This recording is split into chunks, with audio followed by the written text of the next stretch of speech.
اکرم صلی اللہ علیہ وآلہ وسلم نے وحی کے رک جانے کے زمانے کے حالات بیان فرماتے ہوئے کہا کہ ایک روز میں چلا جا رہا تھا کہ اچانک میں نے آسمان کی طرف ایک آواز سنی اور میں نے اپنا سر آسمان کی طرف اٹھایا۔ کیا دیکھتا ہوں کہ وہی فرشتہ جو میرے پاس غار حرا میں آیا تھا وہ آسمان و زمین کے بیچ میں ایک کرسی پر بیٹھا ہوا ہے۔ میں اس سے ڈر گیا اور گھر آنے پر میں نے پھر کمبل اوڑھنے کی خواہش ظاہر کی۔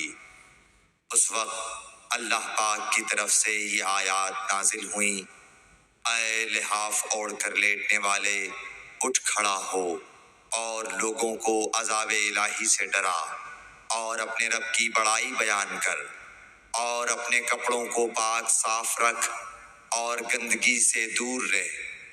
اس کے بعد وہی تیزی کے ساتھ پے در پے آنے لگی۔ صحیح بخاری حدیث نمبر 4۔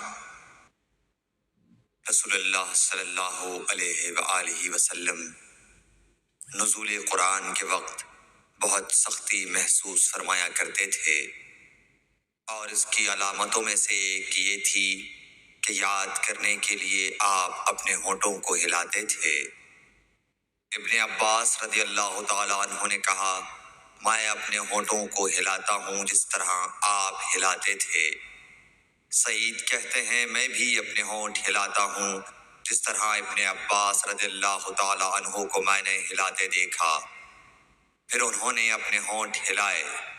ابن عباس رضی اللہ تعالیٰ عنہ نے کہا، پھر یہ آیت اتری کہ اے محمد، قرآن کو جلد جلد یاد کرنے کے لیے اپنی زبان نہ ہلاؤ، اس کا جمع کر دینا اور پڑھا دینا ہمارا ذمہ ہے۔ حضرت ابن عباس رضی اللہ تعالیٰ عنہ کہتے ہیں، یعنی قرآن آپ صلی اللہ علیہ وآلہ وسلم کے دل میں جمع دینا اور پڑھا دینا ہمارے ذمہ ہے۔ پھر جب ہم پڑھ چکے تو اس پڑھے ہوئے کی اتباع کرو۔ ابن عباس رضی اللہ تعالیٰ عنہ فرماتے ہیں، اس کا مطلب یہ ہے آپ اس کو خاموشی کے ساتھ سنتے رہو، اس کے بعد مطلب سمجھا دینا ہمارے ذمہ ہے۔ پھر یقیناً یہ ہماری ذمہ داری ہے کہ آپ اس کو پڑھو، یعنی اس کو محفوظ کر سکو۔